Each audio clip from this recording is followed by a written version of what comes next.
Halo teman-teman, ketemu lagi bareng saya Megi di acara Bincang Malam Minggu.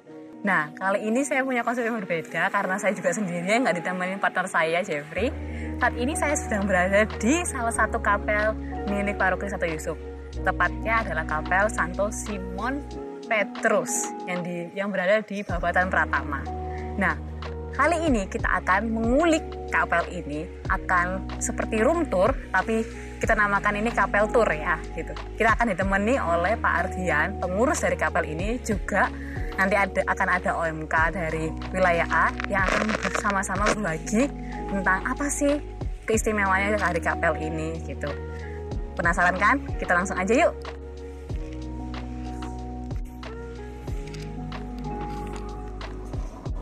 Nah, sekarang kita sudah berada di dalam kapel ini dan tepat di sebelah saya ada Pak Ardian dari pengurus kapel ini. Halo Pak Ardian. Hey, halo. Halo Pak. Dari mana? Kebetulan dari gereja ini Pak. Khusus ke sini memang. Walah. Kalau saya dari tanah akan kembali ke tanah. Oh, gitu. Semuanya gitu. Oh, dan cuci tangan nih Pak. Oh iya. Memang setelah misa ya, kita semua lah ini kebersihan, cuci tangan, semua hal-hal yang anti COVID lah kita siapkan di kapel ini. New normal. Jadi, ya. Aman lah di kapel ini. Gitu. Nah, Pak, saya ini kan tertarik tuh Pak untuk mengulik kapel Santo Simon Petrus ini, gitu. Nah, mumpung ada Bapak nih Pak, gitu sekalian aja Bapak ajak saya untuk kapel tour, gitu, pengenalan untuk kapel ini. Loh, ayo silakan, langsung aja dilihat-lihat. Nah, sebelumnya saya biar teman-teman yang di rumah ini tahu, mungkin Bapak bisa kenalan dulu nih Pak. Gitu. Oh gitu. Pak Ardian ini kan sebagai pengurus kapel. Kalau boleh tahu dari mulai tahun berapa? Saya ini periodenya janggal. Jadi biasanya periode kan 3 tahun. Iya. Nah, cuman 2018-2019 ini periode transisi dari periode sebelumnya. 2019 sampai besok 2021. Dan saat ini kita sudah persiapkan calon-calon nanti pengganti saya. Supaya saya bisa berkelana kemana-mana. Nggak ada niatan lagi Pak lanjut? Oh jangan, cukup 1 periode saja. Cukup 1 periode. Banyak yang lain yang bisa melayani, merasakan berkat seperti saya ini. Biar regenerasi juga ya. Betul. Oke. Nah, bisa diceritain dikit Mbak sebelum kita room tour sejarahnya kapel ini tuh seperti apa sih Pak? Gitu secara singkat. Sejarahnya, kalau detailnya Mbak, jadi kapel ini dihibahkan dari Bapak Simon Subianto. Ya, untuk ke paroki sudah dibahkan, diberikan ke gereja untuk kemudian dikelola. Nah, kebetulan saya 2004 itu baru menjadi warga sini dan kapelnya sudah ada. Cuman bentuknya tidak seperti ini. Cuman rumah, ya? Betul, rumah 1 kafling ya. Terus ada space kosong untuk garasi berarti gitu, tapi kita udah menggereja di sana, misa di situ. Baik di dalam gedung kapelnya sendiri maupun yang di lahan untuk parkiran tadi itu kan. Nah, ini kan renov nih, Pak. Berarti ini apa ada tempat atau ruangan khusus yang dulunya ini memang nggak direnov gitu, ataukah semua ini kena renov? Renovasi total. Jadi ya? Sisa dari gedung yang lama tidak ada sama sekali. Renovasi total. Oke. Nah Pak, karena saya ini penasaran banget, mendingan kita langsung mulai aja nih Pak ya. Ayo, di dalam juga ada kopi segala macam. Ayo saya ambil jalan yuk. Oke deh Pak. Nah Mbak, ini aulanya kita. Jadi segala kegiatan umat di wilayah ya, kita sediakan di tempat ini. Cukup luas sih menurut kita ya. Luas ini umat sekitar 200-300 umat aja kalau dipaksakan masuk ya bisa di aula ini. Jadi kalau untuk kegiatan di luar misa kita pakai di sini. Biasanya untuk rapat, untuk pertemuan, bahkan untuk semacam seminar, pembinaan dan lain-lain semua kita siapkan di sini. Ini baru aulanya aja udah kelihatan menarik ya Pak. Malah menarik banget menurut saya gitu ya. Ini kayaknya kapel yang paling bagus yang pernah saya datangi. Tuh, kalau paling bagus dulu waktu Bapak Uskup meresmikan kapel ini, beliau menyatakan, wah ini kapel terbagus Asia Tenggara katanya gitu. Nah saya sih cuman bisa melung iya, soalnya saya belum pernah keliling Asia Tenggara gitu ya. Berarti ya sangat saya iya gitu aja udah. Iya, soalnya bagus banget sih memang ini Pak gitu.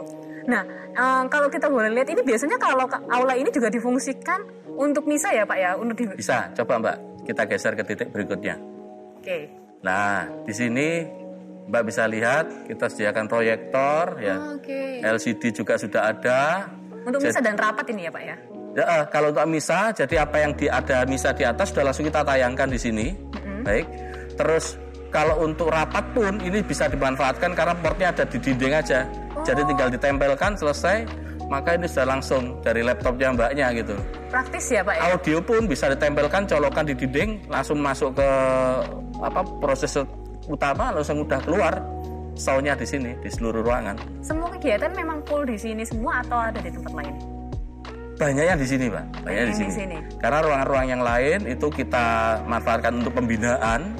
Jadi ada ruang untuk pembinaan biak biasanya. Teman-teman UMK dan lainnya biasanya kalau butuh ruang tertutup juga ke tempat itu. Cuman hari ini saya ubah fungsinya jadi ruangan kesehatan. Gitu. Nah, karena kita sudah di sini, saya jadi penasaran juga yang di atas. Monggo Pak, mendingan langsung aja Ayo, kita ke atas. silakan. Lewatnya mana ini Pak?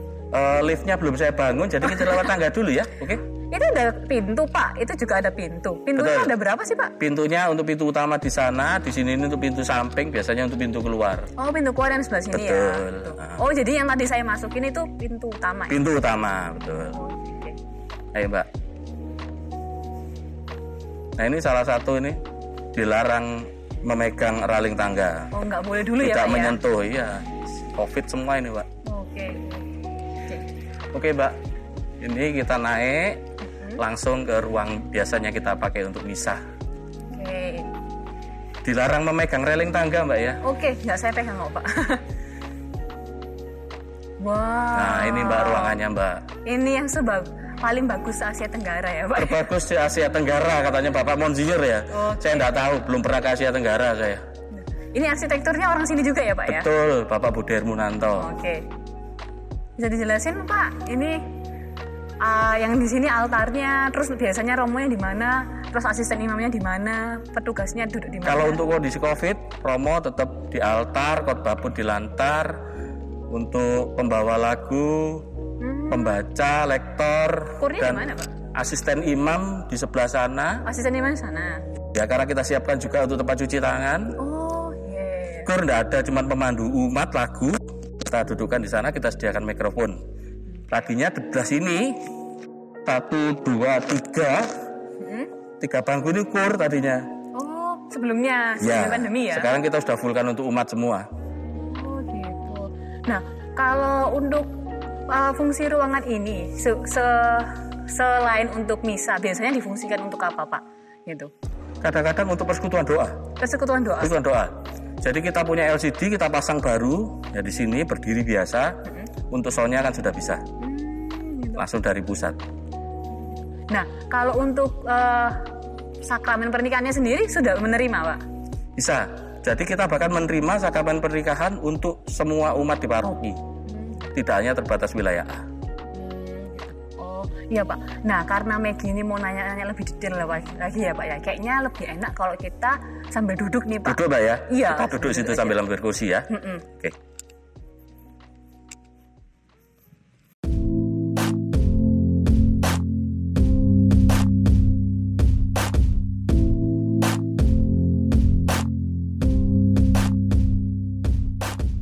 Nah teman-teman, kita sudah ada di dalam kapel Santo Simon, tepatnya di depan altar persis. Nah kalau kita lihat, ini dekorannya masih ada, perangkai bunganya masih ada ya Pak ya?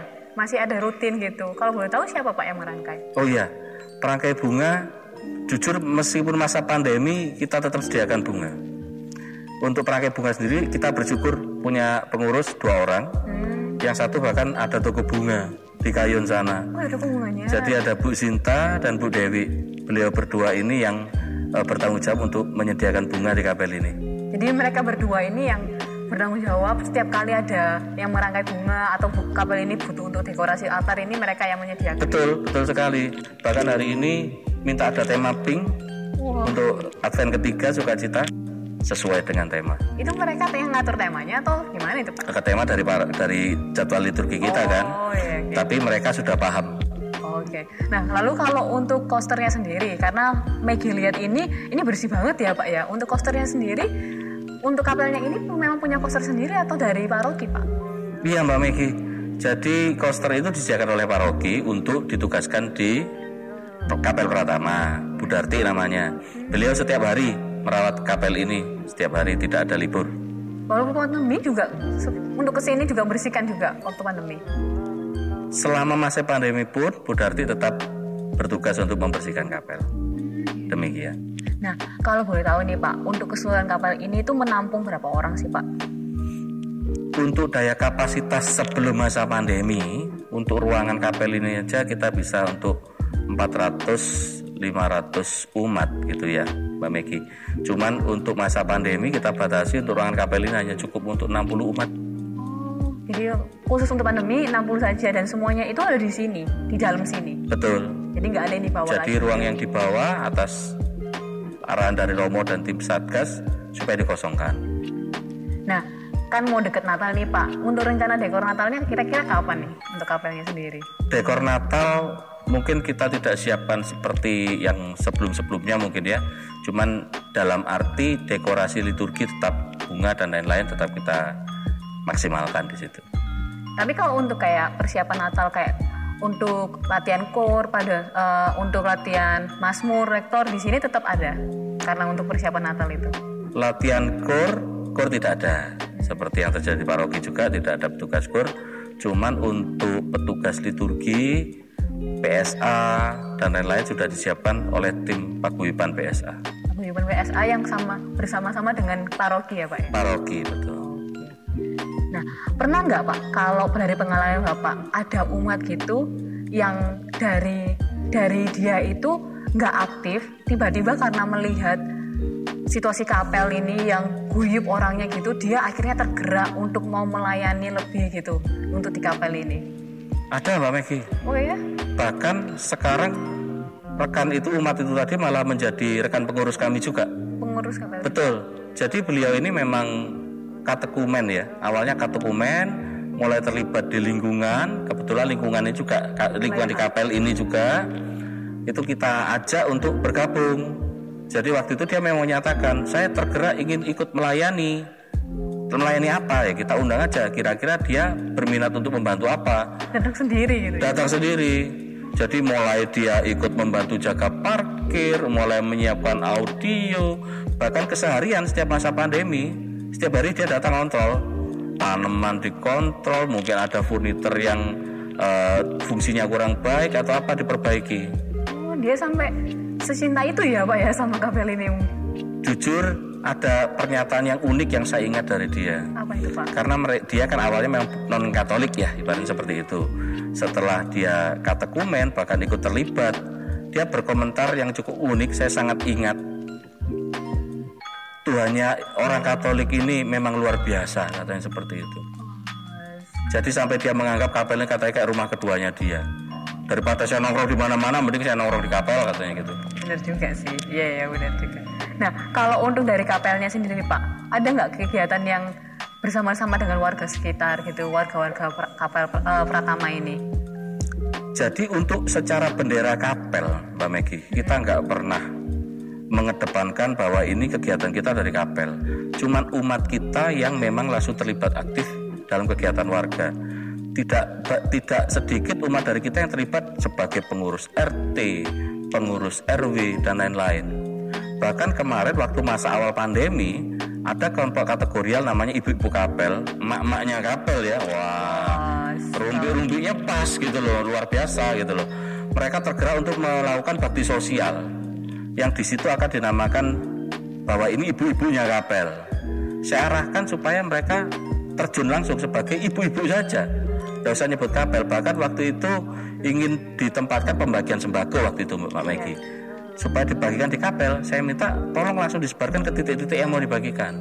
Waktu itu kita tergerak untuk membantu teman-teman kebersihan ya, tukang sampah istilahnya gitu ya. Terus beliau-beliau yang menjaga keamanan untuk dibagikan sembako. Saya minta langsung dibagikan ke titik-titik mereka bertugas. Tidak perlu mereka dipulkan di kapel.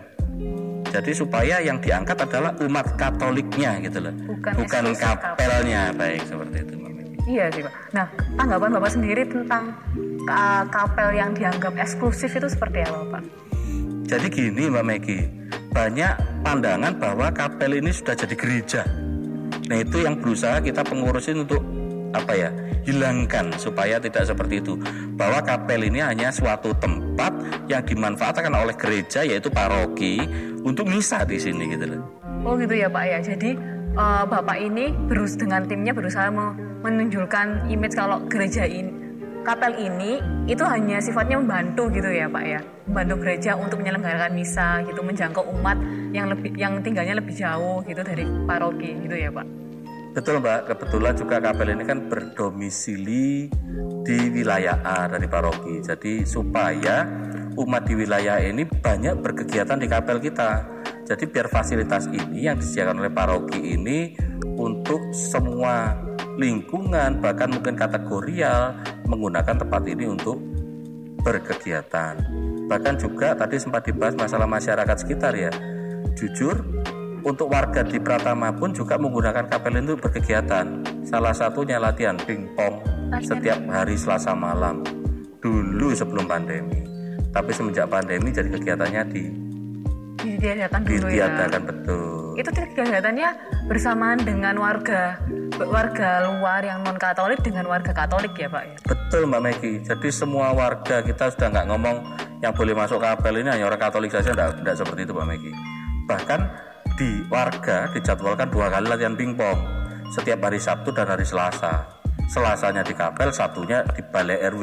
Oh, jadi warga kita juga ikut ke balai RW juga ya Pak ya. Betul. Dan setiap kali ada pelatihan di sini, saya mesti mengunjungi, tapi tidak ikut latihan, saya cuma jadi cheerleader, Pak. Oh, bisa aja Pak. Nah, kan kita sudah tahu kan kalau ada kapel baru lagi Pak dekat sini, namanya Kapel Santo Justinus. Nah, menurut pendapatnya Bapak nih, dengan adanya Kapel Santo Justinus itu membantu nggak sih Pak? Karena kan dulunya wilayah A dan wilayah E ini misalnya itu di sini dengan Kapel Santo Justinus ini apakah lebih membantu gitu? Karena mengingat banyaknya umat semakin tahun semakin bertambah gitu. Betul Mbak Megi, jadi itu yang memang ditangkap oleh paroki mestinya ya seperti itu.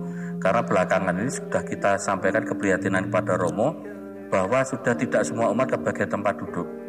Dan kadang-kadang sudah sampai duduk jalan-jalan di depan. Sampai keluar jadi ya. Menikmati cuaca panas, jadi kayak misa sambil menikmati suasana pantai gitu ya.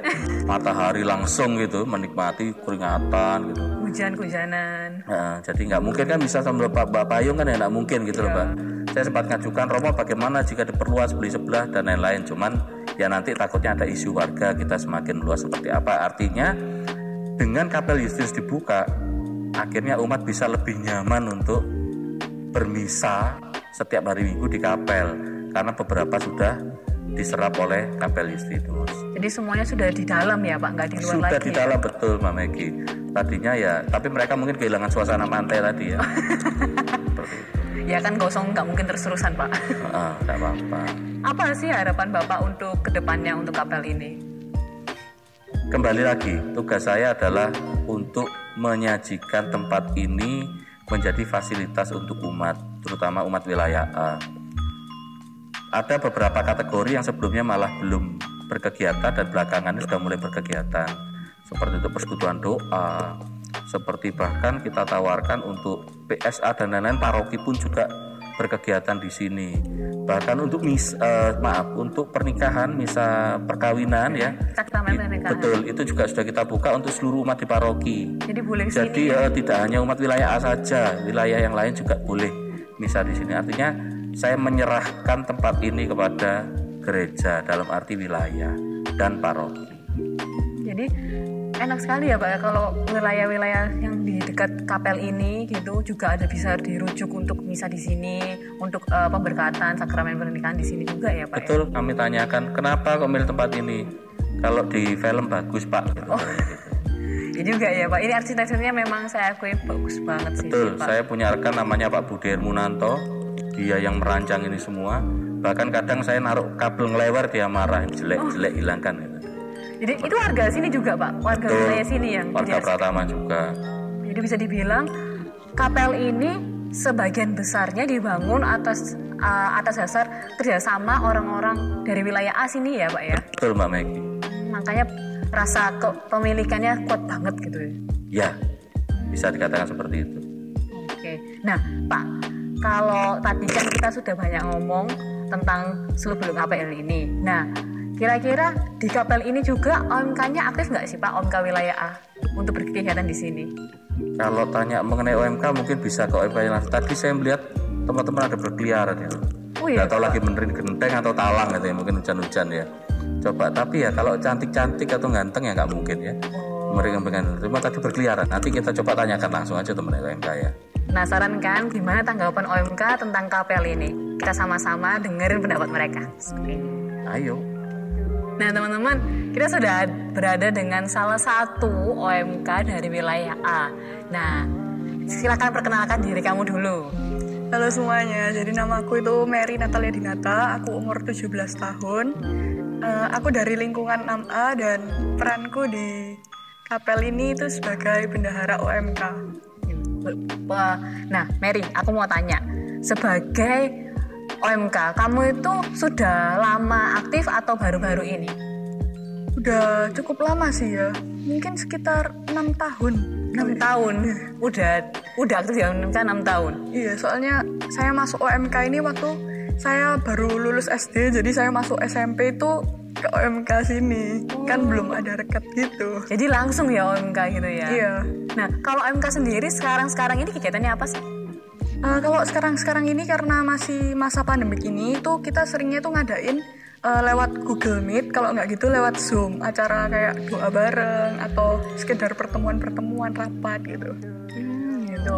Nah kalau dulu ini sering nggak OMK itu ngadakan acara di KPL ini, OMK wilayah A ini? Wah sering banget sih, apalagi waktu dulu pertama itu mungkin hampir setiap minggu ya kita kayak pertemuan, cuma sekedar ketemu aja badalan, kumpul, makan-makan kayak gitu.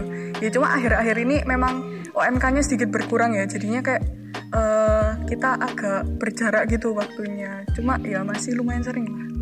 Kamu kangen nggak sih sama kegiatan dulu yang kamu lakukan sama teman-teman di sini? Wah kangen banget sih, kan karena pandemi ini memang nggak bisa ketemu sama teman-teman, padahal kita udah rencanain ada retreat, ada ke Gua Maria, banyak banget gitu. Apa yang kamu kangenin dari kegiatan yang di sini gitu, yang di KPL ini? Yang di KPL ini sering itu sih, kan kumpul-kumpul bareng, terus kita kan ada acara di sini, beli makan ke sini semuanya. Berarti nongkrong sampai malam gitu ya? Wah malam banget, kadang sampai jam 11 gitu kan. Jam 11 gitu. Nah kalau sampai jam 11 gitu, siapa yang nutupin ini nanti? Apa itu? Kita nutup kunci sendiri. Nah jadi itu ada satu kejadian itu kayak kita mau nutup kunci KPL terus nggak bisa sampai jam 12 malam. Sampai jam 12 malam? Akhirnya kita manggil Pak Ardian. Terus Pak Ardian datang ke sini jam 12 malam hanya untuk nutupin kunci ini. Baik banget ya Pak Ardian ya. Nah sebagai pengurus, bagi teman-teman OMK ini juga, sebagai pengurus, apa sih yang membuat kamu senang ada di sini, membuat kamu itu nyaman ada di sini? Yang buat nyaman itu karena OMK lainnya itu menerima kita welcome gitu ya, walaupun saya dulu waktu masuk saya bener-bener paling muda gitu kan ya waktu masuk, tapi mereka kayak welcome, ngajak ngomong, terus kayak ya sampai akhirnya kita sahabatan, pergi kemana-mana bareng, nge-mall bareng kayak gitu, nongkrong juga bareng gitu. Oh ya, ngomong-ngomong soal Natal nih ya, ini kan mau Natal gitu. Kamu sama OM kamu ada tugas untuk dekor Natal nggak sih tahun ini itu di KPL ini? Kalau tahun ini sih nggak ada, tapi kalau tahun lalu selalu ada. Iya. Selalu ditugaskan untuk dekor Natal. Iya, hampir tiap tahun Natal, Paskah, sampai bikin gua Kandang Yesus. Iya, Kandang Yesus itu kita biasanya itu tiap hari datang gitu. Tiap hari datang ke sini gitu. Tiap hari datang ke sini gitu. Enak ya kalau di sini ya, tapi ya. Oke. Nah, untuk apa sih harapan ke depan kamu gitu untuk KPL ini? Kalau untuk KPL ini sih semoga ya cepat coronanya cepat hilang, jadi bisa beraktivitas seperti biasa, terus kayak OMK-nya bisa datang lagi kayak gini secara normal gitu. Kalau kamu sendiri pernah nggak punya keinginan untuk punya ruangan sendiri untuk OMK di KPL ini? Wah pengen banget sih, kalau misalnya punya ruangan sendiri kan lebih asik gitu ya, daripada harus di ruangan biak kan. Oh di ruangan biak ya selama ini? Iya di ruangan biak. Nebeng biak kamu yang nebeng biak atau biak yang nebeng OMK ini? Kita yang nebeng sama biak. Mungkin kalau dengan acara ini ya, para Romo, Pak Adrian mungkin bisa mendengarkan keluh kesah kamu ya. Nanti setelah pandemi mungkin ya, lebih dikencengkan doanya aja. Amin amin. Semoga buat OMK yang lainnya juga banyak yang lebih bergabung ke kita supaya OMK-nya lebih rame gitu. Nah, siapa sih yang nggak mau berkeliaran di sini gitu? Makanya buat kalian semua yang masih minder gitu ya, langsung aja datang, nggak usah minder kayak Mary ini nggak pakai minder gitu. Kalian berkegiatan di sini, sukacita di sini gitu, berdoa bareng, kumpul-kumpul bareng, pasti akan menghasilkan sesuatu yang lebih bermakna gitu sama teman-teman dan banyak linknya jadinya kan. Iya. Nah, buat kalian tunggu apa lagi? Makanya habis pandemi ini langsung aja ke sini. Mungkin aja kalian bisa jadi the next Mary yang selanjutnya. Nah, teman-teman, kita sudah berada di penghujung acara. Terima kasih untuk kalian yang sudah menyaksikan Bincang Malam Minggu untuk episode ini. Terima kasih untuk Pak Adrian, terima kasih buat Mary untuk kesediaan waktunya kalian semua. Semoga selalu diberkati oleh Tuhan. Sampai berjumpa teman-teman di episode berikutnya. Dadah. Dadah.